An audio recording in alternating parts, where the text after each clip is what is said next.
I love you, موجی. I love you too. موجی, I will have to explain it through an analogy. I have been roaming around in the bazaar outside the ghat for about 4 years. For the past some time, I came inside, I sat on the ghat. There are many people here who have completely drowned and very easily drowned. I've seen them and I've seen them no more. And then with very tentative steps, I'm standing in 2 feet of water. But I'm not, whatever I've tasted here in this year, I have been coming in the past years. Yeah. This year, standing in the queue outside, in the street with other people who have been coming here, what I have tasted is pure sugar. Sitting here, it's pure sugar. But I'm not firmly established in that. Yeah. I'm still standing in 2 feet of water. I want to drown. There's a saying that we want to taste the honey. You don't want to be the honey. But in the completeness of your sadhana, in your understanding, is win-win. You get to taste the honey and you are the honey. You're self-tasting. You're self-tasting. You say you're standing in 2 feet of water, no? If you are standing in 2 feet of water and you are pure sugar, what's going to happen? The Warm feel water. of water is beautiful when I'm in the water, in the satsang hall. I just want to drown, but I'm just standing there. Yes. This image of yourself as standing there wanting to drown, no? Why is it not just an image in your mind? I beg your pardon? The image of yourself, standing in this 2 feet of water, and you want just to drown, you say, I just want to drown. Is that not also just an idea you're holding on to? Let for a moment just you leave this idea of drowning. 2 feet of water, standing there, waiting to be immersed, to be stabilized in it. Just drop it for a moment. Do it now. You can do that. Just drop it.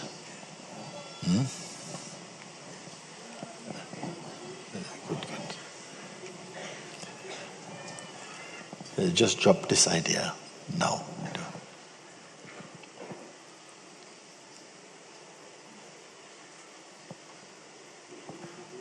Even if there is a resistance to, but it's true, no, just drop it for a moment. Be completely idea-free for a moment. Be completely empty. You don't even hold on to I, the feeling of I.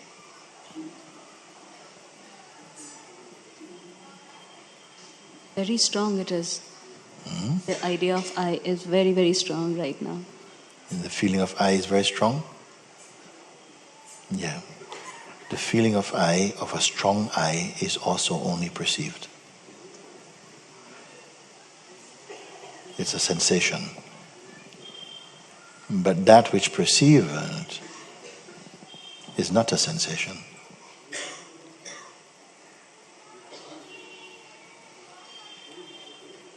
You can let go of every idea. Just like when deep sleep comes, every idea is removed from you. Then I want you to do it consciously. Leave everything. You can do it also. Leave everything. Become totally empty.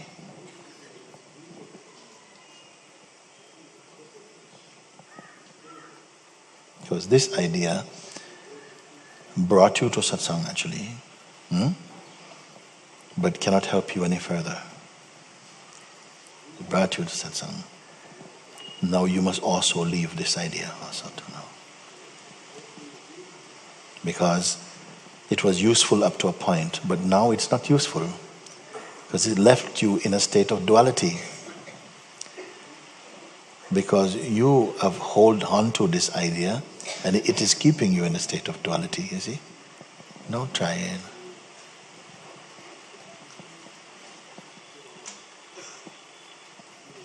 And speak.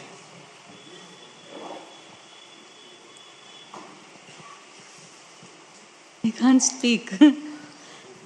If I... there's nothing to say. Is there some unfinished business? Yes. What is it?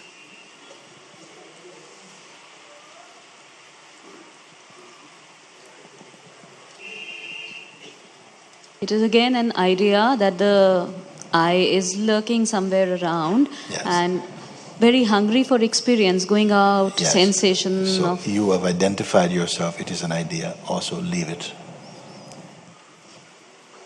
Leave it. Give peace a chance. Okay?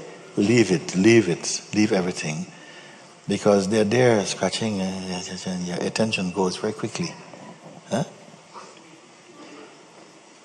What I'm pointing to you is that you are going to, and you are coming to, a recognition which has been held back because of these movements. Like the mind throws a stone in the bush and, oh, what happened? And again you are distracted. Again you postpone, you see? But you admitted this is a thought also. This is also a thought. And I ask you, is there any unfinished business?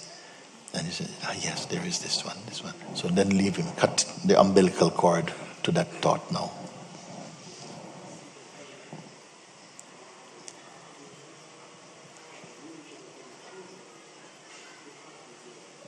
The engine of the mind is wants to push something.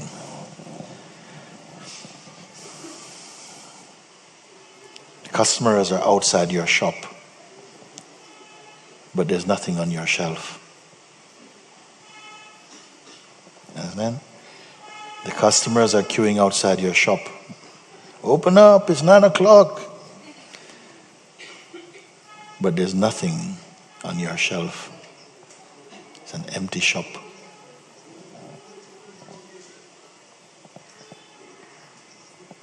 Don't be asking the neighbor, give me a few bags of flour, I can show I have something.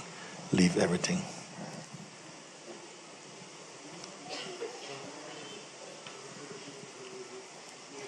Maybe what comes is a bit of a fear to be totally empty. But you must notice that. And you must have the courage to say, no, let's leave this. You can go and pick them up again after, okay? Leave them to the side, okay? You put your name on it. So after you've done this exercise, you can go and pick up your troubles again if you want them. Okay? So leave everything. Really do it. And don't cheat.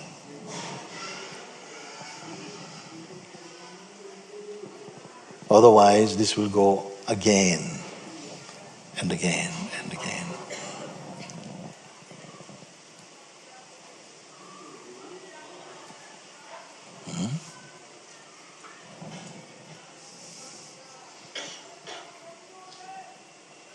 Say?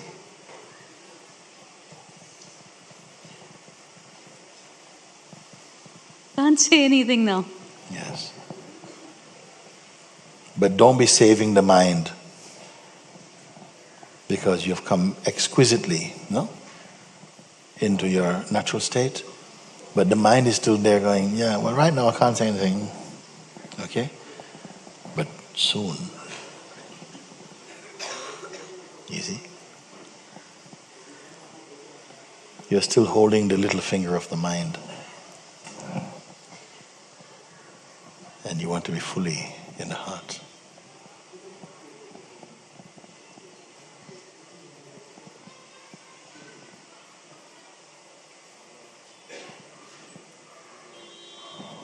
Completely easy.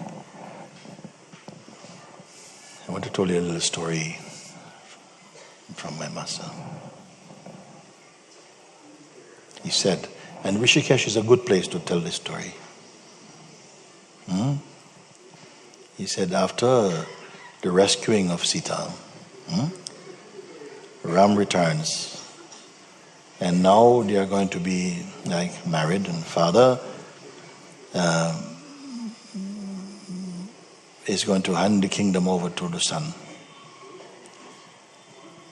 But he says, he called Lakshman, father, and says, go and find Rama's guru and tell him that his disciple Rama is about to be married. And he's requested, the king is requesting his presence to oversee the ceremony. And also that Rama will be crowned king. Take my ring with you as a sign of my authority and present this to the Guru. So immediately, Lakshman mounts the horse, and he's a good rider. Off. He's off. For a long time he's riding. Up. Eventually it says that he comes into the abode, the space where the master lives. And as he's coming, looking, he comes to the master's hut, and the Guruji is sitting there quietly. So Rama arrives in front of the Guru of Rama. Lakshman arrives. And he's still on his horse. And he says, yes, my name is Lakshman. My father, the king, has asked me to come and to request your presence to come and to crown your student Rama, and also to see over the ceremony of his marriage with Sita. My father has given this ring also as a sign of his authority. He said to present it to you. So the master said to him, there's a pot over there. Put the ring in that pot. So he turned. And he sees one earthenware pot. And he goes and he puts the ring in it, and it makes a funny noise like touch, like there's other things in the pot. So he looks in the pot, he couldn't see, and he puts his hand in the pot to see what it was. And when he took his hand out, there were many rings, and all of them are identical. Puts it back and he rides so. Sir, I did what you told me, and I put the ring in the pot. But it made a funny sound, and I look and I saw that there are many rings there. Where did they come from? They all look alike. I cannot find the ring that my father gave. Where did they come from? So the master said, you put them there. Sorry, sir? You put them there. No, what are you saying? I'm first time here. So master said to him, Lakshman, for age after age, you're doing this. Age after age, you keep coming here, bringing me messages. But until you get down from your horse and sit with me, this will go on and on and on.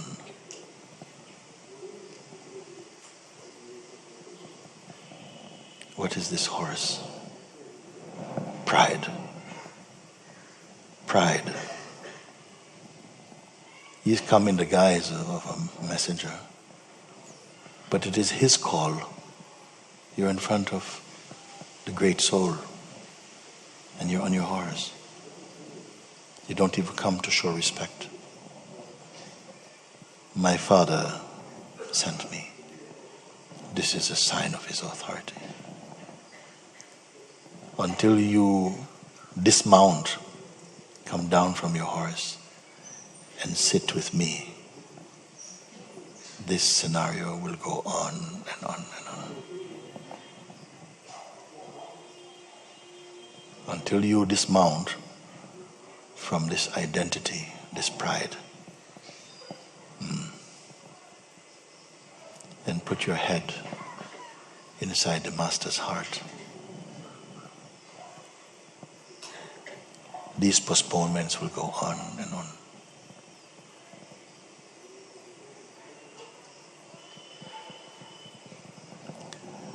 Don't save anything from your mind.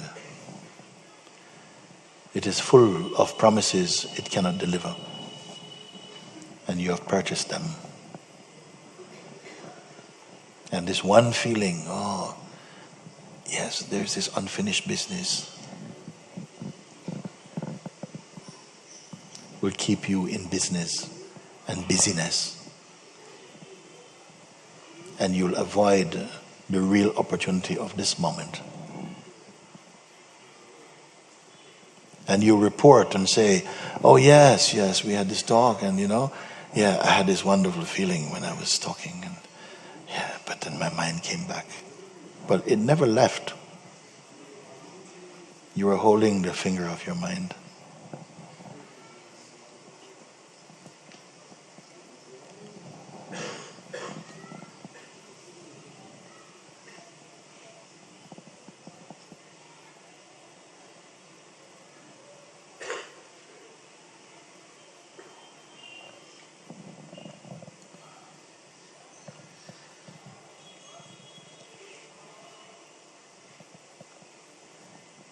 And this makes your question and your quest untrue. With your lips you say the things, but in your heart you deny them.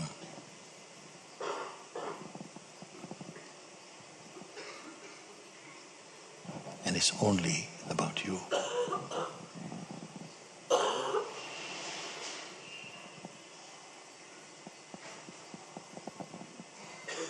Mind has tricked you. You feel that it has this value. In this scenario, it has this value. I don't want to give him up completely because the thing is useful in there. But why not leave that to Paramatman?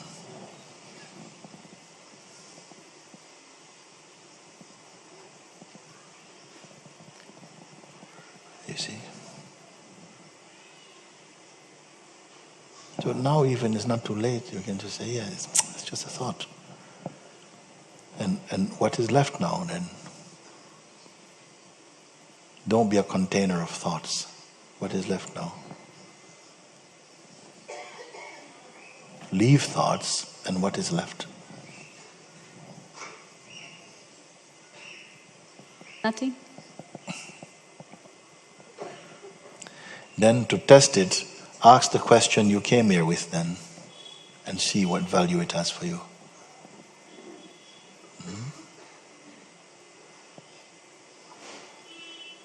This is how you will know.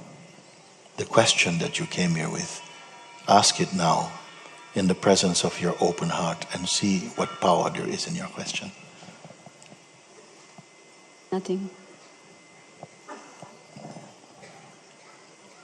That is transcending.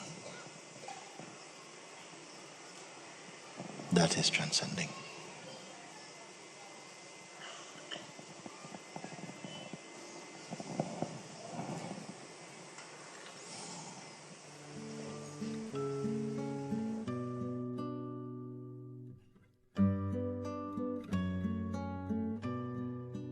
Be completely idea-free for a moment. Be completely empty. You don't even hold on to I, the feeling of I. Because this idea brought you to satsang actually, but cannot help you any further. Now you must also leave this idea also to now. To emptiness.